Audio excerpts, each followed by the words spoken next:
E uma nova pesquisa mostrou que pessoas que praticam exercícios correm menos risco de ter câncer. E isso não depende do peso. Pessoas magras que não fazem atividade física têm mais chance do que quem está acima do peso, mas faz exercícios regularmente. Praticar atividades faz bem à saúde e todo mundo já sabe. Controla o peso, aumenta a produtividade no trabalho e dá mais disposição para as tarefas do dia a dia. Mas há mais um motivo para investir nos exercícios. Eles podem diminuir o risco de câncer. Os dados são de uma pesquisa feita nos Estados Unidos. Pessoas que praticavam atividades físicas e tinham um alto condicionamento cardiovascular tinham menos chances de ter câncer. E nem sempre o resultado está relacionado com o peso. Uma pessoa magra, mas que não faz exercícios, corre mais risco do que uma pessoa acima do peso que tem atividades regulares. Os exercícios liberam uma substância chamada endorfina e melhoram o sistema imunológico, o que pode ter um efeito protetor para as doenças, inclusive o câncer. Pois é, esse é o tema do nosso Assunto em Debate, que começa agora, e você pode participar com a gente. Mande suas perguntas aqui para os nossos convidados ou então seu comentário. Nosso site é g1.com.br/Globo News e, se você preferir ligar, o telefone da nossa central de atendimento é 4002-2884, lembrando que o custo é de uma ligação local de qualquer lugar do país. Para falar mais sobre esse assunto, a gente recebe aqui no estúdio a nutricionista Liliane Moitinho. Tudo bem, Liliane? Bom dia. Bom dia. E a Ana também tem convidado em São Paulo, né, Ana? Aqui, Raquel, a gente recebe o oncologista Elgio Werneck Araújo Júnior.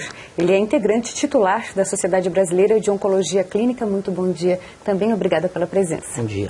Doutor, começamos por aqui. O senhor me falava que a alimentação saudável aliada à atividade física pode ser mais importante na prevenção de alguns tipos de câncer do que a hereditariedade. E aí o senhor explica pra gente bem a diferença de genética para hereditariedade, porque existe essa confusão, né? O que a gente sabe é que hereditariedade é aquilo que a gente já traz desde o nosso nascimento, já é uma carga que a gente vem com ela desde que a gente nasce. E genético pode ser trazido com a hereditariedade ou pode ser adquirido durante a nossa vida. Daí, nesse cenário em de se modificar a situação da alteração genética adquirida, a importância, porque menos de 10% das neoplasias dos cânceres são hereditários.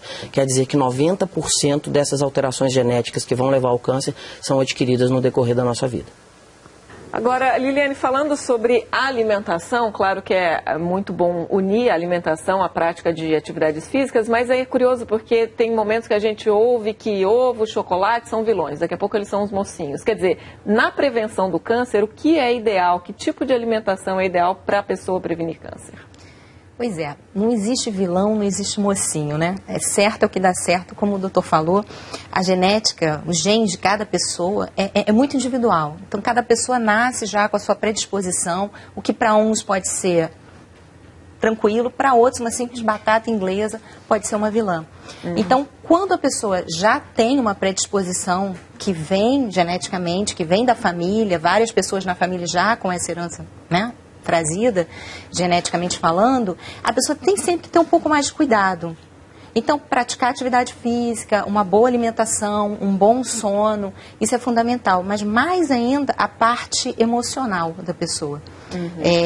A pessoa que tem uma atividade física regular, sem o exagero, ela automaticamente já libera endorfinas que a deixam mais feliz, com menos estresse. Ela leva a vida de uma forma mais fácil. Então, ela acaba buscando alimentos também mais saudáveis, que vão fazer bem para ela. O ovo não é vilão nem é mocinho, mas para uma pessoa, por exemplo, que já tem um tumor, um abacate é um vilão. Porque ele faz com que ele tem uma carga de proteína muito alta e ele, para uma pessoa saudável, ele vai fazer com que a musculatura cresça, por exemplo. É bom. Mas para uma pessoa que já tem um tumor, essa mesma aceleração de produção de células para um crescimento vai também fazer nesse crescimento do tumor. Então, para essa pessoa, já não é bom. Tem que ser avaliado individualmente. É de pessoa para pessoa. Ana? Eu tenho uma pergunta para a doutora Liliane. Doutora Liliane, é o seguinte, em geral, os médicos têm levado a sério essa necessidade de prescrever uma alimentação saudável, um estilo de vida mais saudável e também atividade física para todos os seus pacientes? Sim, hoje em dia há essa consciência de ser multidisciplinar esse atendimento ao paciente. Até hoje está muito mais voltando, né? Esse médico de família. Hoje já está existindo essa especialização de novo, né? De você começar a abranger a pessoa no todo. Então, é reconhecido hoje que os médicos estão mandando muito paciente para nutricionista, para fisioterapeuta, para fazer esse acompanhamento multidisciplinar, que eu acho bem, bem bacana. Doutora, a senhora estava falando aí em São Paulo sobre essa diferença, né, que a Ana perguntou, de genético e hereditário, mas essa pesquisa aí mostrando a influência dos exercícios físicos, né, uma influência externa, não só o que a pessoa já traz com ela. Qual é a proporção da interferência dos exercícios, de uma boa alimentação e da carga genética na propensão da pessoa a ter câncer? Então, é difícil a gente fazer uma mensuração exata de qual a porcentagem de importância de determinado fator na gênese do câncer. Uma coisa muito importante a gente ficar claro é que o câncer é uma doença multifatorial. O que quer dizer? São vários efeitos somatórios, sinérgicos, que se unem para promover ou manter uma alteração genética na célula que vai dar origem ao tumor e ao crescimento tumoral. Esse estudo, com mais de 17 mil pacientes, que avaliou e que mostrou que esses pacientes que tinham, que esses homens, na verdade, que tinham atividade física regular, eles tinham menor risco de sofrer de câncer e de morrer do câncer. Isso mostra que a presença da atividade física é um fator protetor quando comparado àquele que não faz o exercício físico. Mas isso não faz a gente excluir vários outros fatores de risco, que seriam alimentação, tabagismo, exposição solar, além de algumas outras alterações familiares predisponentes que cada indivíduo traz consigo. Então, esse estudo ele chama a atenção para o efeito protetor da atividade física, mas ele não exclui a importância de que todos os outros pilares de prevenção do câncer, como alimentação saudável, principalmente interrupção do tabagismo, sejam levados a sério da mesma forma que a prática de exercícios regulares. Doutora, as pessoas entendem bem essa conexão entre uma dieta pobre, sedentarismo e doenças do coração, mas elas não fazem essa conexão com a prevenção do câncer. Como se muda essa cultura, se investindo mais em informação? Na verdade, os estudos cardiovasculares que analisaram a presença do sedentarismo com o risco de doença cardiovascular, ele é mais bem definido e mais antigo. Esses estudos no cenário da oncologia são mais recentes. Esse estudo publicado agora no último congresso americano, na última semana, ele foi mais um dos estudos de alguns outros que a gente já vinha conhecendo nos últimos anos, que realmente mostraram que a atividade física é um forte aliado na prevenção do câncer. A gente ainda não consegue entender muito bem o porquê disso. Parece existir um processo anti-inflamatório na presença da atividade do exercício físico pela liberação de endorfinas e de outras atividades, de outras substâncias anti-inflamatórias, mas o mecanismo de prevenção não está muito bem definido. O que a gente sabe é que a prática de um exercício físico regular, seguindo as orientações do seu médico assistente, conseguem trazer resultados tanto a curto prazo quanto a longo prazo na prevenção de risco cardiovascular e de prevenção de câncer. Doutora, a gente tem uma participação de assinante aqui, eu queria ler o comentário, a gente vai colocar aqui no nosso telão, nossos assinantes já participando do nosso debate.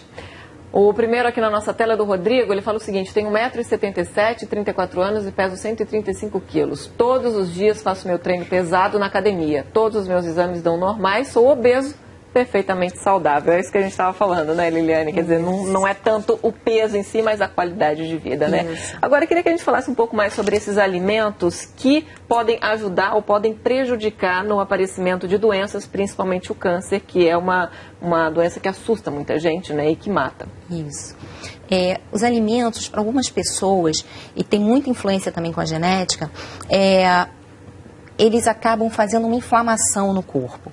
Então, tem determinados alimentos que já têm essa predisposição, que para mim pode não ter problema nenhum e para você pode gerar essa inflamação. O que acontece? O corpo reage liberando histamina, que é um neurotransmissor que fica dentro das células do sistema imunológico. Quando você come determinados tipos de alimentos que não são bons para você, que pela sua genética já, você causa essa reação inflamatória. Então você pode ter uma bronquite, uma asma, uma sinusite. Isso causa fadiga, causa dor de cabeça, diarreia, porque você vai gerando esses sintomas através dessa inflamação no corpo que é gerada pelo alimento.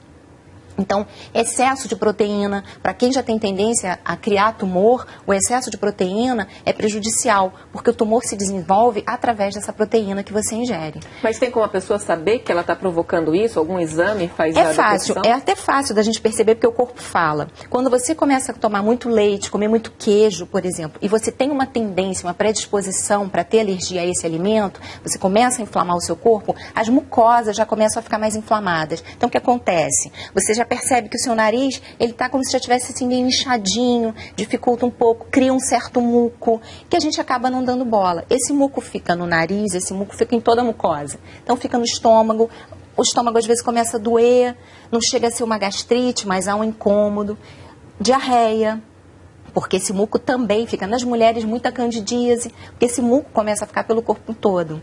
Então, é uma inflamação, começa a doer as articulações e a pessoa não sabe exatamente o que está acontecendo com ela. Então, a atividade física faz com que essa sua energia vá fluindo, que você se faça circular essa energia no seu corpo e que libere, né, os agentes que estão causando essa alergia.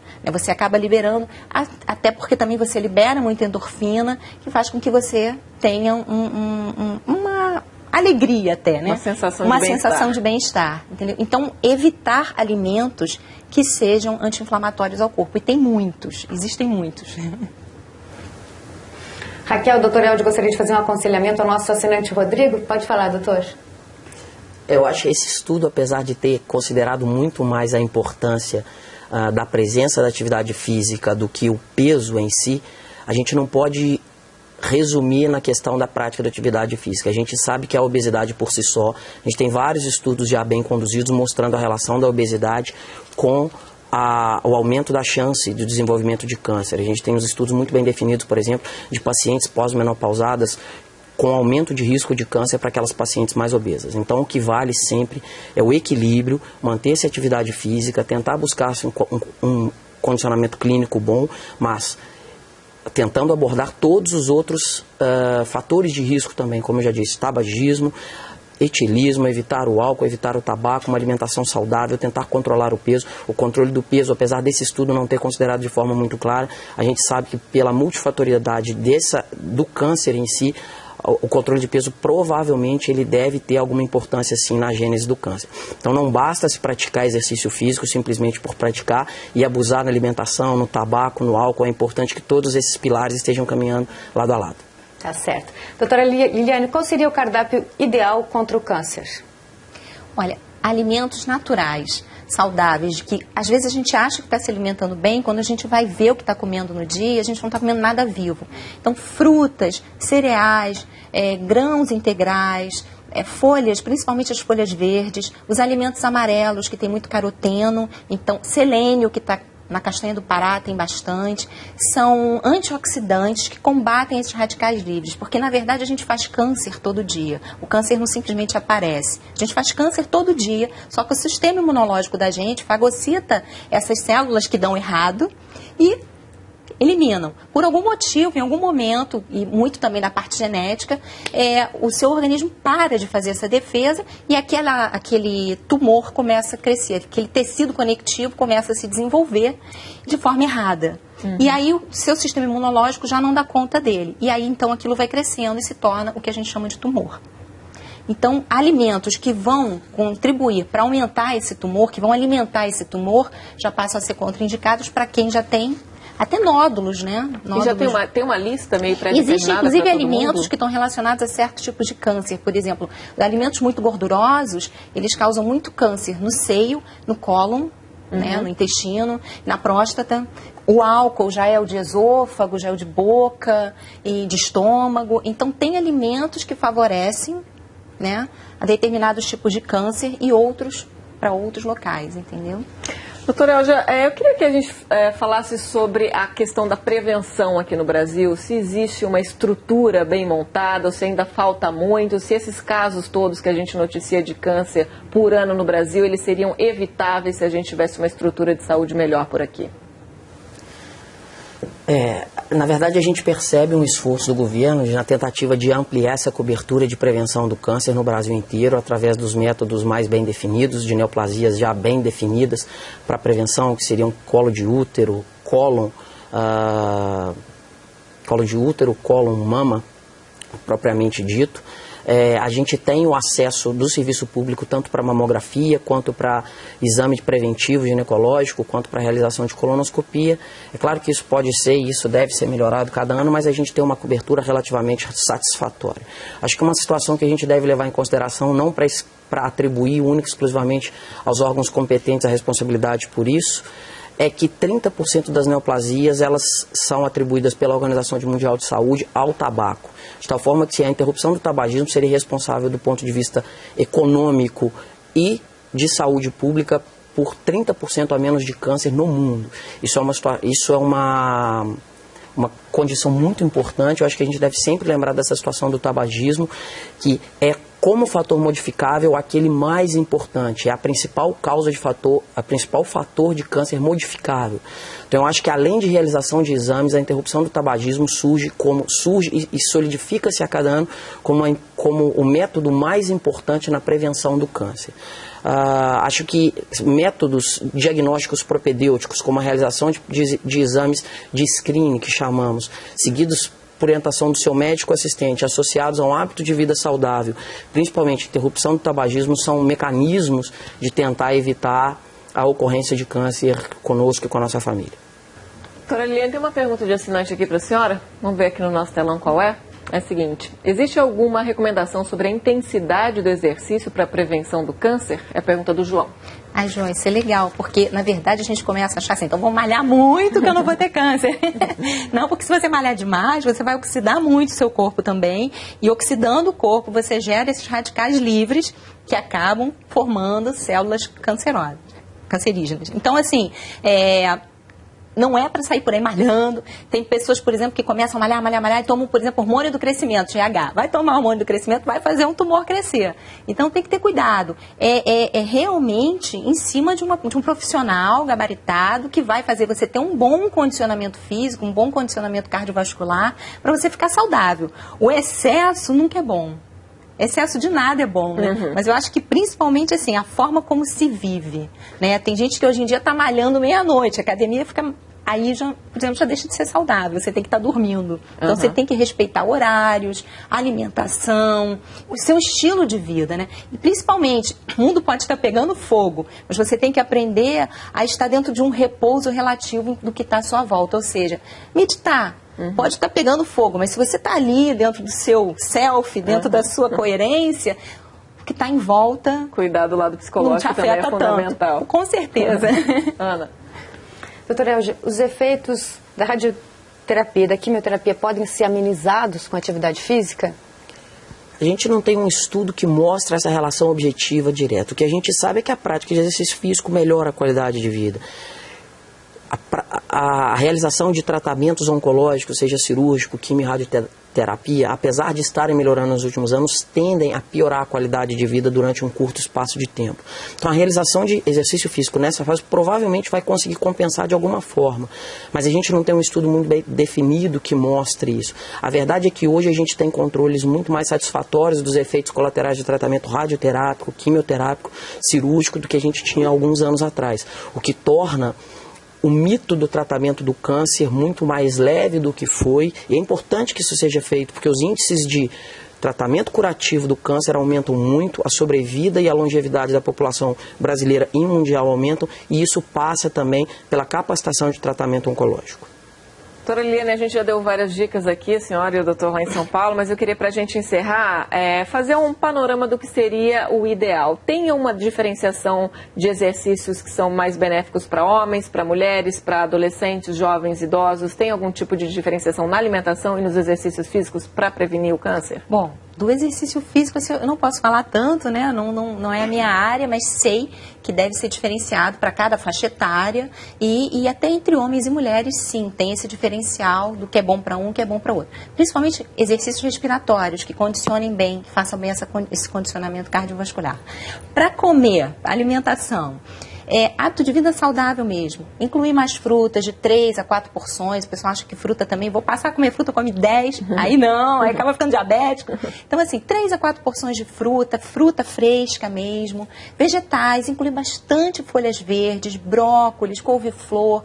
Esses alimentos crucíferos, eles são protetores contra os radicais livres. Então, couve-flor, brócolis, couve, salsa, coentro, colocar isso mesmo na alimentação. Às vezes até lá, aprender a combinar o prato, alimentos amarelinhos, cenoura, abóbora, não comer exageradamente feijão e arroz, comer sim, mas 2 vezes na semana. Mas está sempre variando esse cardápio, porque a maioria das pessoas acaba botando muita massa, queijo, presunto, evitar os embutidos, os enlatados, que tem muito nitrito, os defumados, que são altamente cancerígenos, então quem já tem propensão e fica comendo muita coisa defumada, pode ter um risco de desenvolver um câncer lá na frente.